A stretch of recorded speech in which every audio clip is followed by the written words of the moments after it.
Maravilha, maravilhosa! Eu sou Jardel Beirão, especialista em vida, e estou hoje aqui mais uma vez nos Códigos Vencendo a Ansiedade para compartilhar com você dicas, técnicas, sugestões, ideias para você vencer essa tal de ansiedade.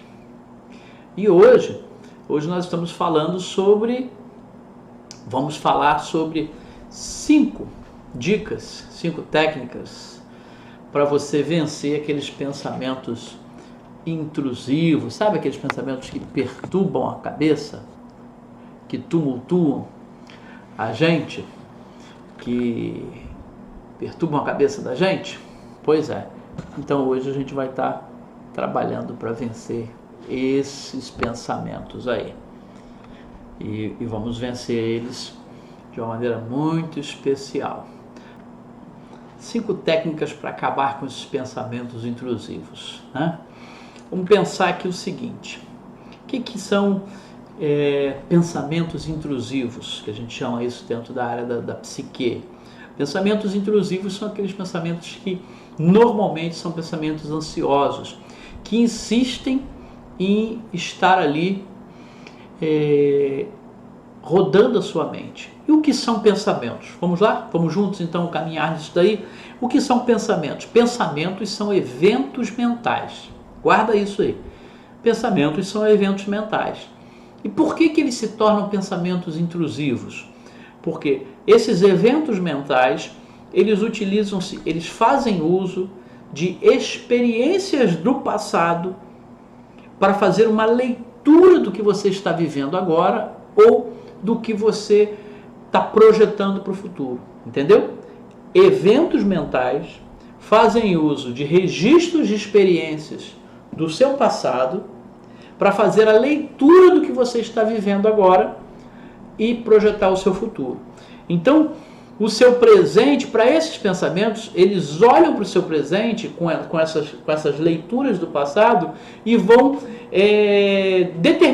vão definir se o seu presente ele é bom ou se ele é ruim. E aí eles ficam ali insistindo isso aí. Esses eventos mentais.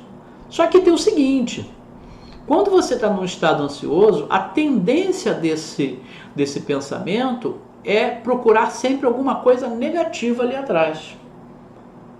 Porque você está aí num estado ansioso. Seja bem-vinda, Bia, nesse estado ansioso. Então, recapitulando aqui, o que são esses pensamentos intrusivos que a gente vai usar técnicas hoje? São eventos mentais que fazem uso de experiências suas do passado, de registros da sua memória, e num estado ansioso, principalmente, eles fazem uso de buscar na memória pensamentos não muito positivos, experiências não muito boas. E aí com base nessas experiências passadas, eles fazem a leitura do que você está vivendo agora ou do que você está projetando para amanhã e define se isso vai ser bom ou se isso vai ser ruim. Mas eles não significa que eles estão certos, porque eles estão tomando como base experiências passadas. Tá entendendo? E aí o que acontece? Os seus pensamentos sempre vão afetar os seus sentimentos e as suas ações. Aquilo que você está pensando vai levar você a sentir. Se você tem dúvida entre o que é sentimento e emoção, lembra que eu já tenho um outro código aí passado que eu explico bem a diferença de emoção e de sentimento. Mas esses pensamentos eles vão afetar o que você está sentindo e, consequentemente, vão afetar as suas ações. Agora, o que é importante da gente definir sobre isso? Que esses pensamentos nem sempre eles são precisos. Por quê? Porque uma experiência que, se você queimou o arroz ontem, não significa que você vai sempre queimar o arroz. Compreende? Então eles usam uma experiência negativa lá de trás para definir o teu presente. Quando você vai fazer o arroz, vai queimar. Não, por que vai queimar? Então eles não são precisos e nem sempre são verdadeiros. Isso é importante a gente ter isso em mente, né? Que esses pensamentos nem sempre são precisos e nem sempre são verdadeiros. Agora, quando a gente pensa num estado ansioso, o que acontece quando você está num estado ansioso e esses pensamentos ficam trabalhando aqui? eles ficam trabalhando basicamente em duas situações. Uma, eles potencializam negativamente a ameaça. Eles potencializam aquilo que não pode dar certo, aquilo que vai dar errado. Então sempre aquela ameaça, ela toma proporções muito maiores do que ela é. Porque você está num estado ansioso, você está com medo, você está num estado de alerta. Então, certo? Pensamentos são estados, são eventos mentais que utilizam experiências anteriores, registros de experiências anteriores, para fazer a leitura do seu presente e do seu futuro. Eles nem sempre estão certos. Eles vão afetar o seu sentimento e, consecutivamente, vão afetar as suas ações. Mas eles não sempre são precisos e nem sempre são verdadeiros. O fato de você ter queimado o arroz ontem, como eu já falei, não significa que toda vez que você for fazer arroz, você vai queimar. Beleza? E aí, no estado ansioso, ele age de duas maneiras. Uma, potencializa a ameaça. Sempre é muito difícil, sempre é muito perigoso, sempre é muito complicado, sempre é muito... Ele potencializa a ameaça. Seja bem-vinda, Giovana. E a segunda coisa que esse pensamento intrusivo faz é minimizar a sua capacidade de resolver isso. Então o estado ansioso faz com que esse pensamento intrusivo tenha duas habilidades. Uma, aquilo que você vai enfrentar sempre é muito grande, é sempre muito ameaçador. E a sua capacidade de enfrentar aquele problema sempre é muito pequenininha, você é sempre muito incapaz, você é sempre muito fraco, você é sempre sem condição de resolver. Isso é fruto do seu estado ansioso. E esses pensamentos são aqueles pensamentos que insistem em ficar aí. Você deita para dormir, e o que esse pensamento faz? Fica ali do lado, em pé na cama ali. E você não está querendo pensar nele, você não está querendo pensar e tal. Aí você, com muito custo, dorme. Aí quando você acorda de manhã, que abre o olhão, quando olha, quem está lá? Aquele pensamento. Então, esses são chamados de pensamentos ansiosos ou pensamentos intrusivos, aqueles pensamentos que insistem em ficar na tua mente, mesmo que você não deseje que eles estejam lá. Tudo bem? Eu quero falar com você sobre algumas dicas de como a gente manda esses pensamentos para o espaço. Vamos nessa? Primeira dica, a gente chama de desafiar o pensamento. Como é que eu desafio o pensamento? O pensamento está ali, ele está insistindo. Eu preciso primeiro, para desafiar ele, dar nomes.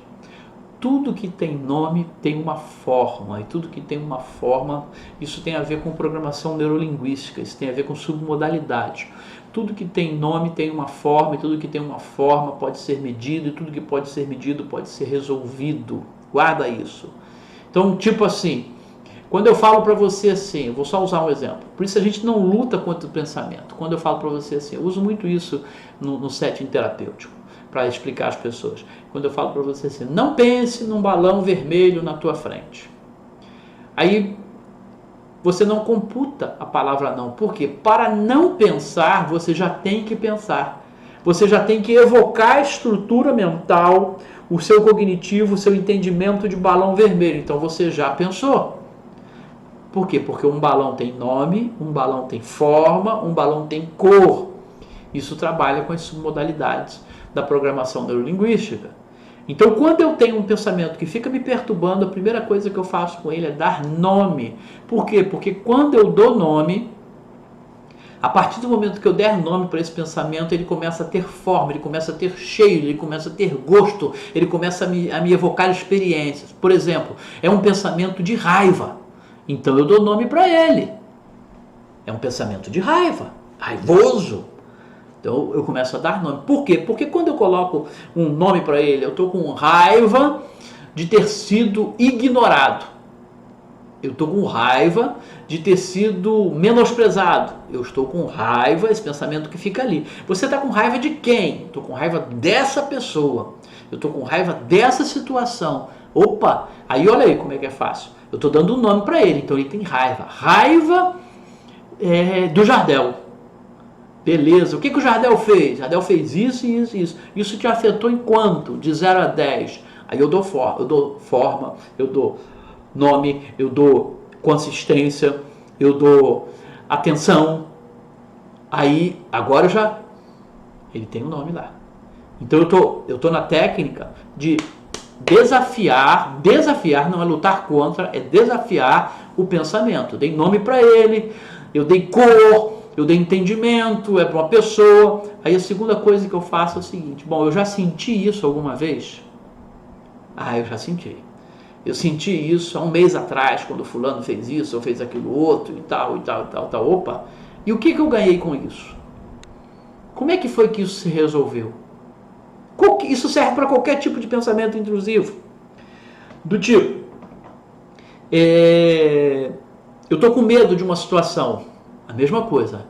Aí eu digo, aquele pensamento fica ali, eu digo para ele, esse pensamento é de quê? Eu tenho que dar nome. Medo. Medo de quê? Medo de não ser aceito, medo de não sair bem, medo de não ser aprovado. Opa, então é medo da rejeição, é medo do fracasso, eu estou dando nome. Quanto é esse medo de 0 a 10? Ah, é 7.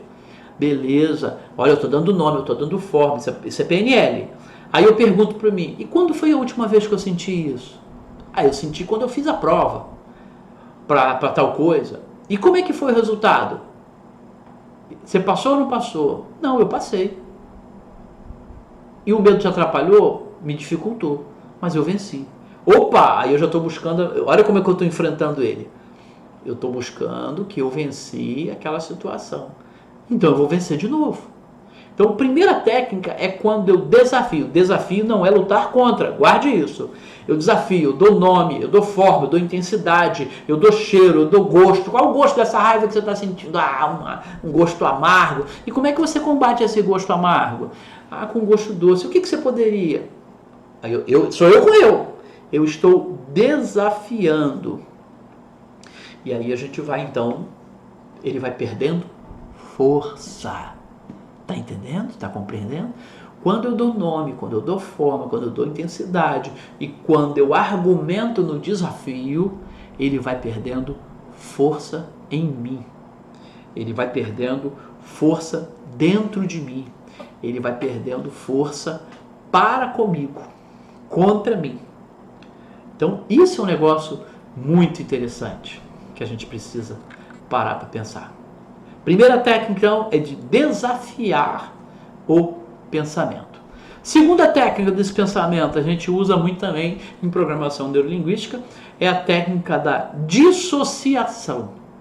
Estou lá com aquele pensamento me perturbando, e será que eu vou conseguir passar? Será que eu vou conseguir passar? Então eu preciso, enquanto eu estou fazendo parte da coisa, eu não tenho como resolvê-lo, eu não tenho como medir. Então eu dissocio. O que eu faço?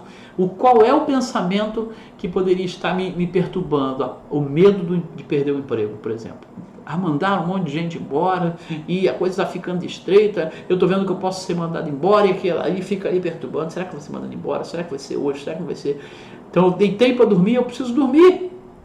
Então eu vou dissociar esse pensamento ansioso, esse pensamento intrusivo, esse pensamento que insiste em me perturbar. Como? Lembra que eu falei do desafiar? Eu dei forma. Então eu vou dar forma para ele, dizer que pensamento é esse? É medo. Como é que é esse medo? Esse medo parece para mim um fantasma preto assim, fantasma com a mala vazia, porque eu vou ficar sem dinheiro, que eu vou ser mandado embora. Então eu dissocio isso de mim. Eu pego esse medo e projeto ele na parede. Eu estou deitado, eu quero dormir, eu projeto ele no teto. Então tá lá. Aí eu já me imagino o seguinte, eu estou vendo um filme. O filme do medo do meu desemprego. Então, eu dissociei de mim. A partir do momento em que eu dissocio, eu posso mexer. Eu tenho um controle na mão. Eu posso adiantar o filme, eu posso retardar o filme, eu posso pular uma parte, eu posso dar pausa. Então, o medo que estava em mim agora é um medo assim, é um fantasma preto com a mala vazia de grana, porque ou então o medo que eu tenho é uma carteira vazia de grana, é a minha despensa vazia. Então isso para mim é um filme, eu dou nome para aquele filme e dissocio, eu não estou nele, eu sou um telespectador, eu projeto na parede, eu projeto no espelho, eu projeto no teto que eu estou deitado, e aí eu fico imaginando, agora eu estou vendo, mas pode ser diferente, eu vou antecipar aqui, eu vou dar um pause, isso não vai ser agora não, vai ser mandado embora agora não, esse filme eu vou parar aqui antes do dia e tal. Então eu vou controlando e eu consigo dormir. Então é a técnica da dissociação. Separa você e o problema que está gerando o pensamento. Separa você e aquele pensamento. Ele está fora de você, está projetado na parede, está projetado na televisão, está projetado no teto, no espelho, e você é um telespectador. Aí você passa de telespectador para ser o diretor e controla. Com o controle na mão você avança e ele perde a força. A primeira técnica que eu dei foi de desafiar o pensamento. A segunda técnica é dissociar você, ou seja, colocar-se fora, colocar ele fora de você. Terceira técnica é de fechar as pastas e agendar. Normalmente esses pensamentos eles nos afetam quando a gente está indo dormir, porque eles ficam ali. Ou quando você está numa atividade mecânica que não exige que você esteja concentrado. Uma coisa que você já fez há muito tempo, ou uma tarefa que você está fazendo e tal, e aí nessa tarefa você não precisa estar prestando atenção, você está fazendo mecanicamente. Aí aquele pensamento aparece e entra na tua mente e fica te perturbando ali. Então, primeira técnica foi a técnica Rô Caroline, Barbie, Psique, sejam bem-vindas. Primeira técnica para combater esses pensamentos intrusidos: desafiar o pensamento, já expliquei. Segunda técnica, a dissociação, porque aí ele perde força e você pode controlar. Terceira técnica, fechar as pastas e agendar. O nosso cérebro, ele obedece comandos. Eles perderam aí as duas técnicas, depois vai ficar salvo aí, vocês assistam, tá bom? Ele recebe comandos. Então o que eu faço? Meu cérebro ele funciona como um computador. Sabe o Windows que você vai abrindo pastas, o Explorer que você vai abrindo pastas e abre um monte de pastas, daqui a pouco você dá aquele monte de pasta aberta ou um monte de abas. Então aquele pensamento ele vem porque ele está gerando medo, ele está gerando ansiedade. Como eu falei no início, pensamento é um evento mental e o pensamento ansioso ele tem duas características: ele potencializa o problema e ele minimiza a sua capacidade de resolver o problema. Então você fica rodando naquilo ali, fica rodando naquela situação. Então a terceira técnica é fechar as pastas, dá um comando. Se você deitou para dormir, dá um comando para sua mente, um comando mesmo. Quando eu digo assim, aquilo fica insistindo, eu digo: Jardel, agora eu não tenho como resolver isso. Então eu decido, meu cérebro, minha mente, eu decido que vou fechar essa pasta dessa situação. Eu só vou voltar a mexer nisso, a pensar nisso, amanhã às 10 horas, quando eu estiver no trabalho. Porque antes disso eu não tenho como resolver e eu não vou gastar energia. Agora eu vou dormir. Amanhã, 10 horas, no trabalho, eu volto a pensar nessa situação. Ele vai aparecer de novo, e você vai insistir e vai dizer: Jardel, amanhã, às 10 horas, eu volto a abrir essa pasta. Agora, aí eu visualizo a pasta se fechando, guardando no arquivo, seja lá o que for, de amanhã, 10 horas, eu volto a pensar nisso. Agora eu vou dormir. É fantástico. Porque o que aconteceu? Eu fiz uma programação no meu cérebro. Eu dei data e hora e local. Isso é importante. Data, hora e local. Amanhã, 10 horas, no trabalho.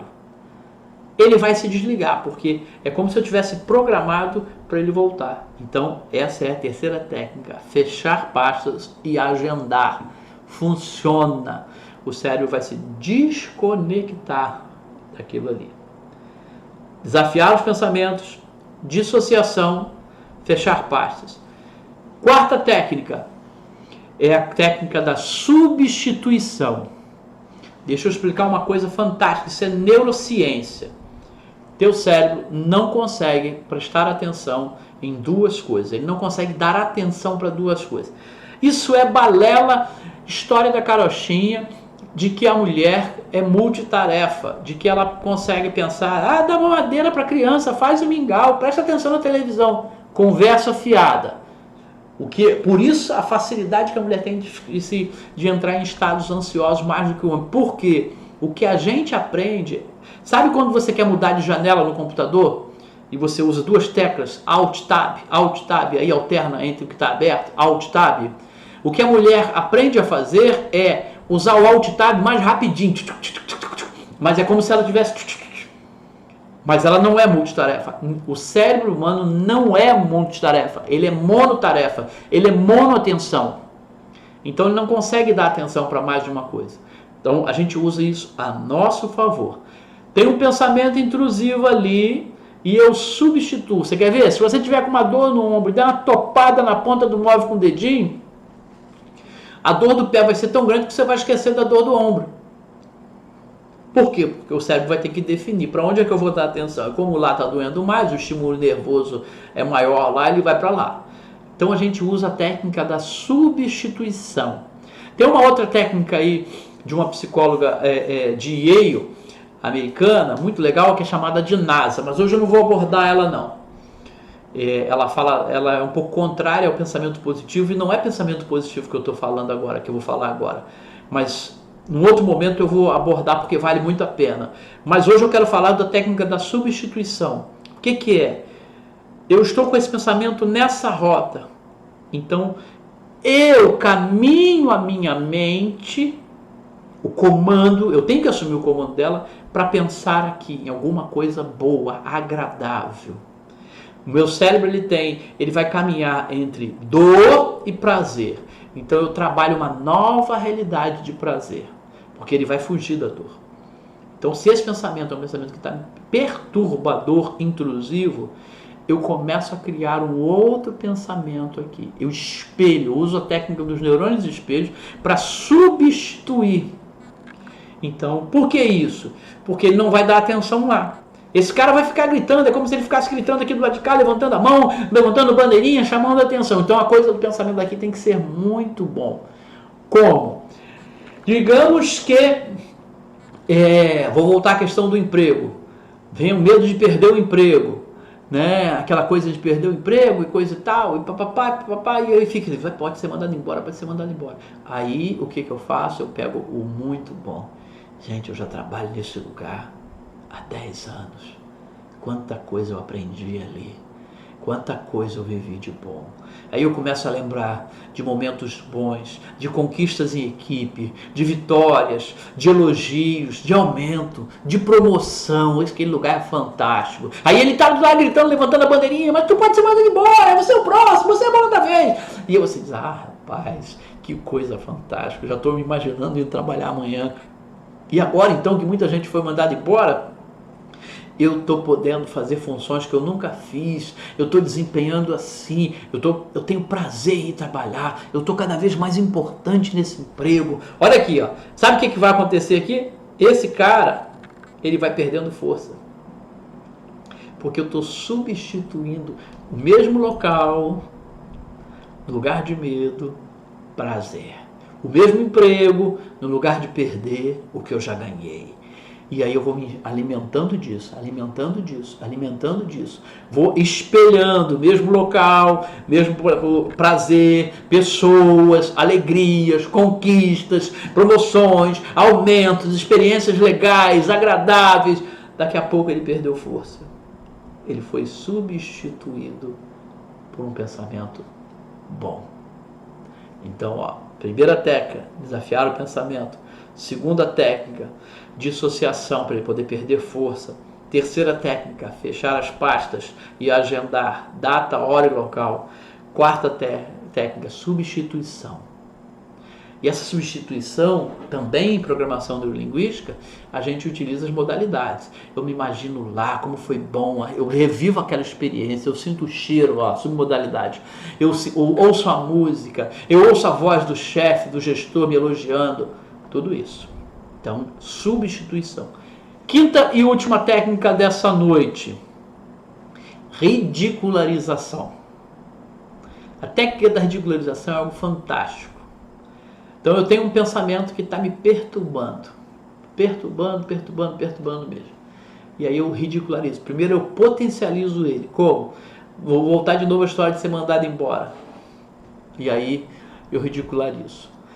Eu potencializo como? Rapaz, só se eu for mandado embora, só se for agora à noite. É tão exagerado que se torna ridículo. Só se me ligarem agora. Eu estou deitado para dormir. Só se ligarem agora me disserem que eu estou mandando embora. E outra. Se me mandarem embora, não tem como me mandar embora, porque agora eu sou cada vez mais importante nessa empresa. E só vão me mandar embora quando eu tiver um outro emprego para ganhar 100 vezes mais do que eu estou ridicularizando aquela ideia.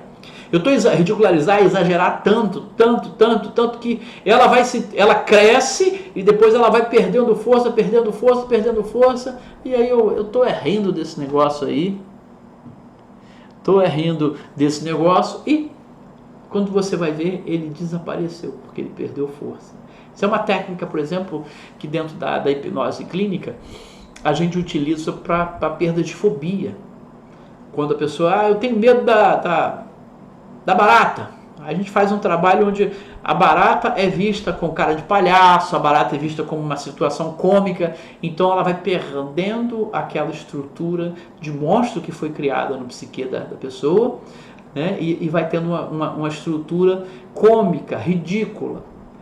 E depois existem outras técnicas, então a gente ridiculariza e aí ela perde força. Então 5 técnicas que eu passei hoje para a gente vencer esses pensamentos. Pior quando ridicular vira soberba. Mas a gente está falando a nível de pensamentos, né, Selma? A gente está falando a nível de pensamentos intrusivos, ridicularizar o pensamento, né? Aquilo que está te afetando, aquilo que está te gerando um incômodo. Ele é intrusivo, ele fica te perturbando. Então você ridiculariza o que está gerando esse pensamento, né? Não é uma coisa de ridícula, não é uma aplicação da ridicularização no seu contexto de vida, certo? Primeira técnica. Então, o pensamento é um evento mental que busca experiências anteriores para fazer uma leitura do teu presente ou do teu planejamento de futuro. Ele nem sempre está certo, porque a experiência sua do passado pode não ser a do presente. Mas esse pensamento intrusivo, ele tem a característica ansiosa, 2 opções que ele sempre age. Uma potencializando a dificuldade, o que vai acontecer, e outra minimizando a sua capacidade de vencer. Então a gente hoje falou de 5 técnicas fáceis, aplicáveis, tranquilas e são poderosas. Guarde o que eu estou te falando. Uma, desafiar o pensamento. Quando eu falei, você dá nome, dá cor, dá forma, e aí você consegue, tudo que é mensurável pode ser diminuído ou ampliado. 2, dissociação. Dando cor, forma, você tira de você passa a ser o autor desse negócio, o diretor. Então você projeta na parede, projeta no teto. Normalmente esses pensamentos perturbam muito quando a gente vai dormir, como eu tenho dito. Então você projeta e você controla ele, você dissocia de você. 3, fechar pastas e agendar. Dá local, hora e data para voltar. Você dá um comando para o teu cérebro, dá um comando para a tua mente quando é que você vai voltar a pensar naquilo ali. 3, você substitui, você usa o espelhamento dos neurônios espelhos para substituir aquele pensamento ruim por um momento bom, o medo de perder o emprego por tudo que você ganhou. O cérebro ele fica nessa polaridade entre dor e prazer, então você substitui por algo prazer, as conquistas e tudo mais. E por último, a ridicularização, quando você potencializa e depois desqualifica na sua mente a imagem e tudo mais, e com isso, com certeza, você vence esses pensamentos. 5 técnicas aqui maravilhosas.